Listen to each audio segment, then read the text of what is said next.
In Module 5, we're going to study triangles. So in 5.1, we're going to look at the angles of a triangle. The interior angles of a triangle are inside the triangle. A triangle has 3 vertices, so it's also going to have 3 interior angles. There's an angle formed at each of those points. So for instance, here's a triangle. The 3 vertices are A, B, and C. This is angle C, angle A, angle B. So in any triangle whatsoever, regardless of the type of triangle that we have, if you add the 3 angles together, it's always going to add up to 180. And I want to do a very quick informal illustration of that.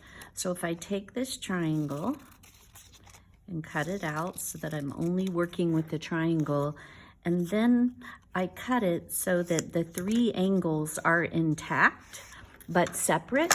I just made a triangle with those a moment ago. If I come over here to the blank paper that I have right here, I can take angle B, angle A, and angle C, and have them all meet at a single point. And you can see that because I'm lining these up along that line segment that I drew, that those 3 angles will have to add up to 180 degrees. And that is called the triangle sum theorem. The sum of the measures of the interior angles of any triangle will be 180 degrees. Now, at the bottom of this page, it's saying, recall that we can classify triangles one of 3 ways. Well, I don't think we've mentioned that yet this year, so let's just quickly list them. And we'll do this right here. The types of triangles, and you can do it 2 ways. You can do it based on the length of the sides or the measure of the angles, okay? So when we talk about the sides, we can have a scalene triangle. That's going to be no equal sides. We can have an isosceles triangle, 2 equal sides, or an equilateral, which has 3 equal sides.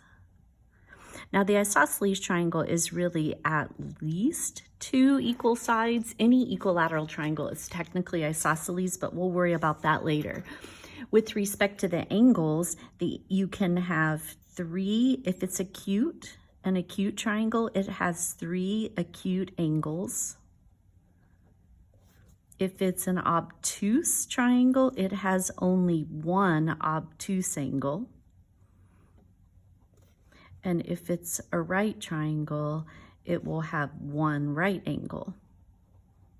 In both the case of the obtuse and the right triangle, the other remaining angles will have to be acute in order for them to add up to 180.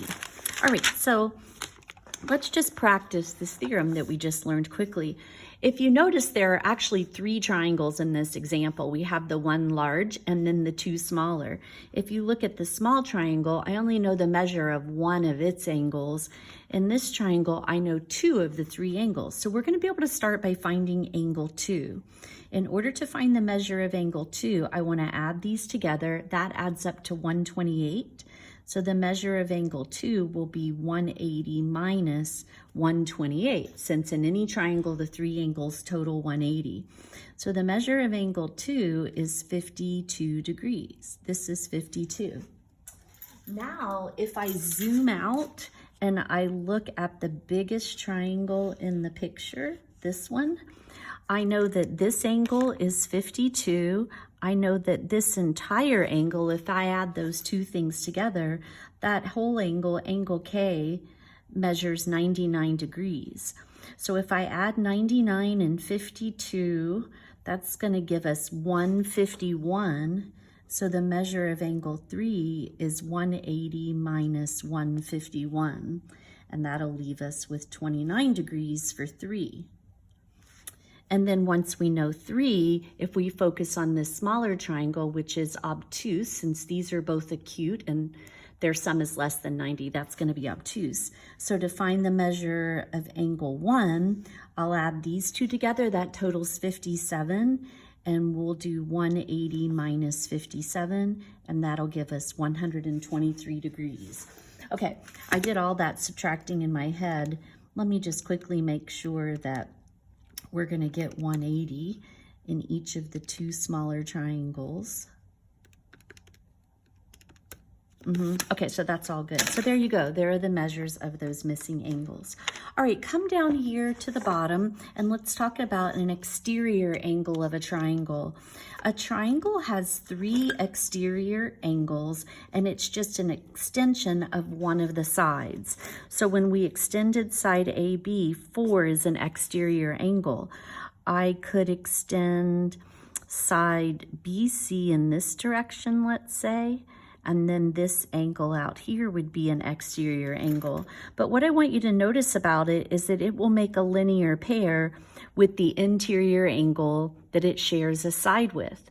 These add up to 180 together, and all 3 of these add up to 180.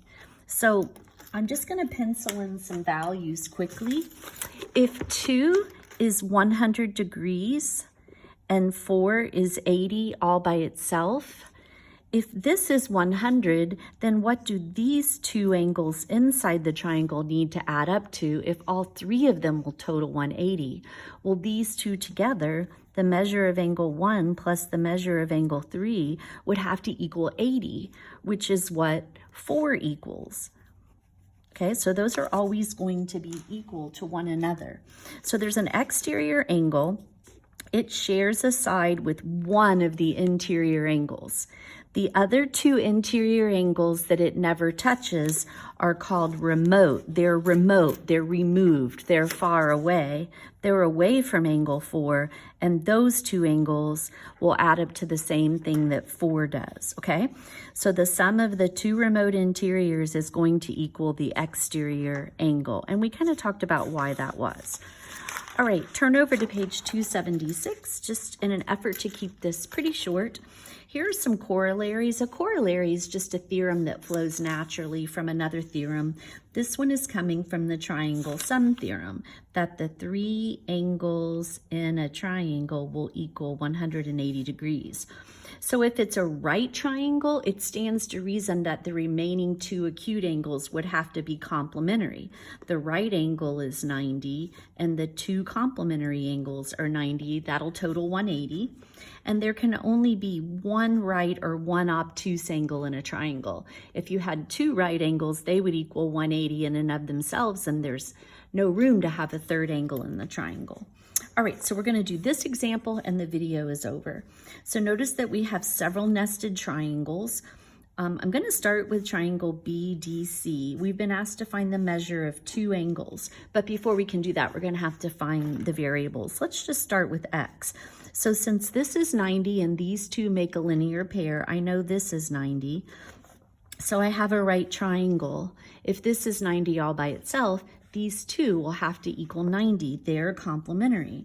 So I'm going to add the x plus 8 plus the 2x minus 2, and I know that that equals 90.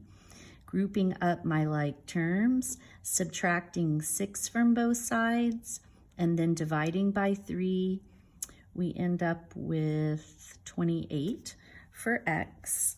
And then once we know what x is, we can find the specific angle we were asked to find, which was BCD. BCD is this angle. So I'll want to plug the 28 in right there. So to find the measure of angle BCD, it'll be 2 times 28, substitution, minus 2. 2 times 28 is 56. 56 minus 2